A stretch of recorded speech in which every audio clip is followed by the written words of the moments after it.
আসসালামু আলাইকুম। দুপুর বেলা সাইডে ভাত খাইয়ে প্রায় 5 কেজি ওজনের একটা স্বপ্নের 250 গ্রাম পর্যন্ত দেখেছি। অমনি আমার ভাবি বিটিটা সাইডে খুঁচা দিয়ে কাছে কি চল এক জায়গাতে ঘুরে আসি।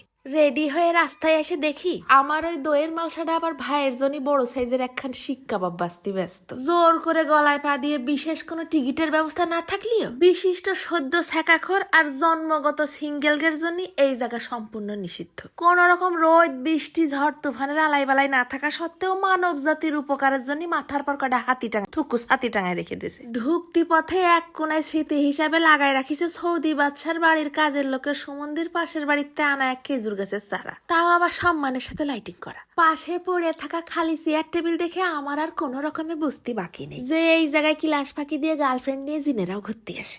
এই জায়গার ইজ্জত আর একটুখানি বাড়ানোর জন্য চাঁদের এক কোনা ভাঙিয়ে নিয়ে এসে আবার খুঁটি দিয়ে টাঙাই রেখে দিয়েছে। বিএফ এর পকেট যেন বেশি খালি না হয় তাই প্রেমিকার ঠোঁটে মারার জন্য ঝুলোয় রেখে দিয়েছে বড় সাইজের এক তালা। পাশেই দেখলাম আটলান্টিক মহাসাগরের উপরে অনাথের মতন পড়ে রয়েছে বিখ্যাত লন্ডনের হার্ডিং ব্রিজ, যার উপরে একসাথে 8 জনের কম মানুষ উঠা সম্পূর্ণ নিষেধ। বাবা রে, মানুষের বাড়ি যে হারে খাওয়া শুরু করেছি 3 বেলা, তাতে আমি একাই 10 জনের বেশি। দূরে ভাবিগের বসার জন্য বিশেষ ছাতিয়ালা চেয়ার টাঙায় রেখে দিয়েছে, আর ভাইগের জন্য আছে তাদের আন্ডার গেঞ্জি পরে এই পানিতে নেমে সাঁতার কাটার বিশেষ সুব্যবস্থা, যেটা আবার এই মাঘ মাসের জন্য প্রতি রাত্রিরে চাঁদের আলোতে সম্পূর্ণ ফ্রি। একখান 5 ফুট সাইজের সাদা কালো মহামান্য রঙিন ছবি তোলার জন্য 4 জনরে ধাক্কায় আহত করে মা মেয়ে আবার দৌড়ই যে লাভের মধ্যে বসেছি। এক কোনায় আবার আছে স্পেশাল ভাবে হিমালয় থেকে আগত অতিথি পাখিকে ডিম দিয়ে মুগলাই পরোটা বানাই দেওয়ার বিশেষ ব্যবস্থা। প্রেমিক প্রেমিকারা যেন অন্ধকারের মধ্যে সিপায় চাপায় যায় কোনো ভালো কাজ করতে না পারে, তাই আবার মোড়ে মোড়ে হেরিকেন জ্বালায় রেখে দিয়েছে।